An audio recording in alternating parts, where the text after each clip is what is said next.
ये great writer एक journalist का बेटा था जो स्ट्रगल की दुनिया में चल पड़ा था। घरों में न्यूज़पेपर डिलीवर करने का काम शुरू कर दिया था इसने। इसके बाद फैक्ट्रियों में काम किया। मोहब्बत हुई थी इसे एक स्कूल फेलो से। मोहब्बत ना मिलने पर इसने सुसाइड करने की कोशिश की, मगर ख़ुद को संभाल लेता है ये और चल पड़ता है। कहाँ पर? ख़ुद को बनाने के लिए, नाम पैदा करने के लिए, एक बड़ा इंसान बनने के लिए। मगर इस सब के बीच हम देखते हैं कि इसके फादर टीबी से और इसकी माँ कैंसर से मर जाती है, और जिससे इसने मोहब्बत की थी उससे इसकी शादी हो जाती है। कुछ सालों बाद इसकी बीवी इलेनोर हार्ट अटैक से मर जाती है। मगर ये सब होने के बाद भी हम देखते हैं कि रॉबर्ट की हिम्मत नहीं टूटती। इसने बचपन ही से तय कर लिया था कि ये अमेरिकन हिस्ट्री में एक बड़ा इंसान बनेगा, और फिर अमेरिका ने देखा कि एक बड़ा इंसान इनकी हिस्ट्री में जन्म ले चुका था। आज शायद अमेरिकन हिस्ट्री की ग्रेटनेस इस पोइट के बगैर अधूरी है। रॉबर्ट ली फ्रॉस्ट एक अमेरिकन पोइट थे। इनके वर्क्स में ख़ास एलिमेंट जो था ना, वो आम इंसान की लैंग्वेज थी। एवरीडे लैंग्वेज ये यूज़ करते थे। यानी रॉबर्ट ने वो वर्क्स लिखे जो आम इंसान पढ़ सकता था, समझ सकता था इसे। इसके बाद ये ग्रेट राइटर विलेज लाइफ को रियलिस्टिकली डिस्क्राइब करता है। जो विलेज लाइफ में देखता था ना, उसे एज इट इज़ लिख देता था। बस इसका काम था कि ये आम जिंदगी और रेगुलर लाइफ में ना होने वाले काम उसके मुतल्लिक बताए, उसके मुतल्लिक लिखे। और हाँ, अमेरिका के न्यू इंग्लैंड पर इस राइटर ने बहुत कुछ लिखा है।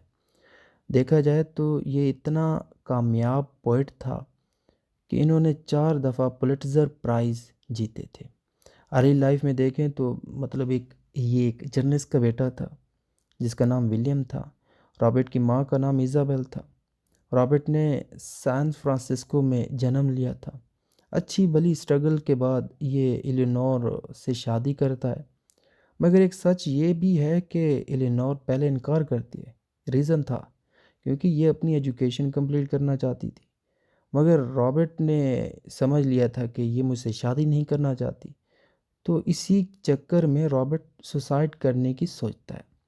मगर इसके कुछ दिनों बाद इलेनोर शादी के लिए हाँ कर देती है, और बाद में इलेनोर की एजुकेशन कंप्लीट होने के बाद ये इससे शादी कर लेती है। एजुकेशन की बात करें तो रॉबर्ट ने 1892 में लॉरेंस हाई स्कूल से अपनी एजुकेशन को कंप्लीट किया था। इसके बाद डॉर्मथ कॉलेज में ये गया। यहाँ से फ्री होने के बाद अब रॉबर्ट चल पड़ता है घर की तरफ। घर वापस आ जाता है ये, और काम करना यहाँ पर शुरू कर देता है। लोगों के घरों में न्यूज़पेपर डिलीवर करता है ये। इस काम के अलावा इसने फैक्ट्रीज़ में भी काम किया है। रॉबर्ट कहता था इस दौरान कि मुझे ना अंदर से एक आवाज़ आती है। वो आवाज़ आती है और कहती है कि रॉबर्ट, पोइट्री लिख। और रॉबर्ट कहता है कि मैंने फिर अंदर से आई आवाज़ को कहा कि मैं अब लिखना स्टार्ट कर रहा हूँ। और आप जानते हैं कि रॉबर्ट ने इसके बाद जो पोइट्री लिखी वो अमर हो गई थी। आपको ये भी बता दूं कि रॉबर्ट ने मज़ीद एजुकेशन के लिए ना हार्वर्ड यूनिवर्सिटी भी ये गए थे, लेकिन बीमारी की वजह से इस यूनिवर्सिटी को इसने लीव कर दिया था। इसके बाद बात करते हैं मेजर वर्क्स की। रॉबर्ट ने अपना पहला वर्क 1894 में लिखा जिसका नाम माय बटरफ्लाई एनालॉजी था, और इसने इसे $15 में उस वक्त बेचा था वीकली मैगज़ीन पर। ये वीकली मैगज़ीन द इंडिपेंडेंट के नाम से याद किया जाता है। आज अगर देखा जाए तो ये $15 $470 के बराबर है। इस सब के बाद रॉबर्ट अपनी वाइफ इलेनोर के साथ न्यू हैम्पशायर में जाते हैं, और यहाँ पर रॉबर्ट ज़िंदगी के 9 साल गुजार देता है।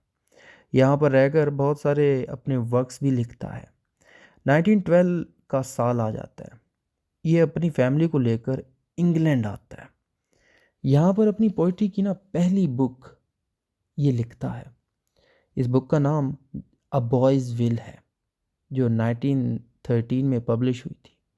यहाँ पर इंग्लैंड में ये एक मशहूर पोइट और नॉवलिस्ट एडवर्ड से भी मिलता है। अच्छी भली गहरी दोस्ती होती है इन दोनों की।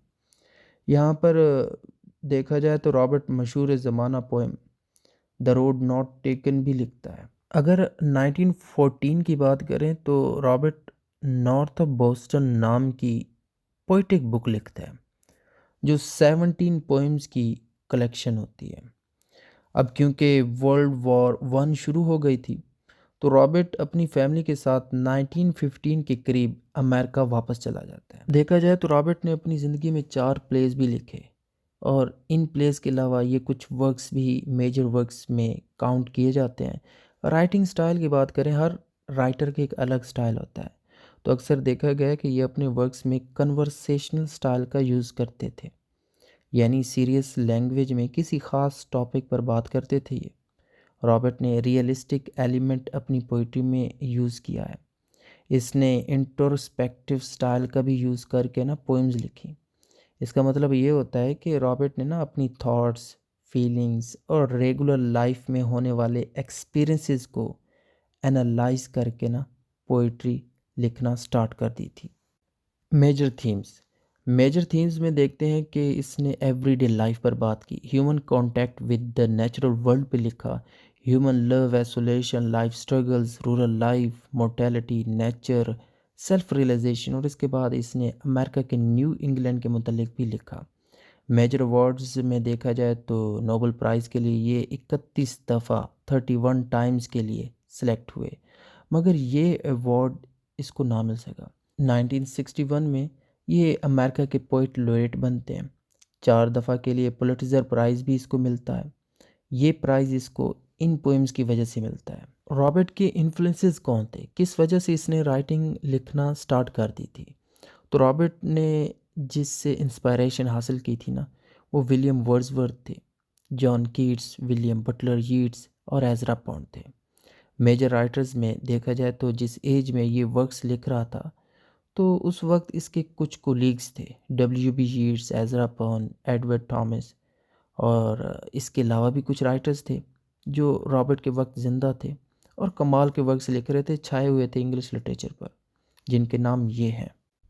रीज़न ऑफ डेथ: लंग्स में ब्लड क्लॉट और हार्ट अटैक होने की वजह से सर्जरी के दौरान ये राइटर 29 जनवरी 1963 में 88 की एज में बोस्टन में ये दुनिया छोड़कर चले जाते हैं और अपने पीछे एक लेगेसी छोड़कर जाते हैं। ऐसे ही नहीं जाते, नाम पैदा कर चुके होते हैं। अमेरिकन्स और ब्रिटिश लोग जान चुके होते हैं कि एक राइटर आया था जिसने मेहनत की और ख़ुद को साबित किया। इस ग्रेट राइटर को ओल्ड बेनिंगटन सेमेट्री में दफन किया जाता है। उम्मीद करता हूँ ये वर्क आपको पसंद आए तो अपना फीडबैक कमेंट में लाजमी दीजिएगा। Thank you for watching this.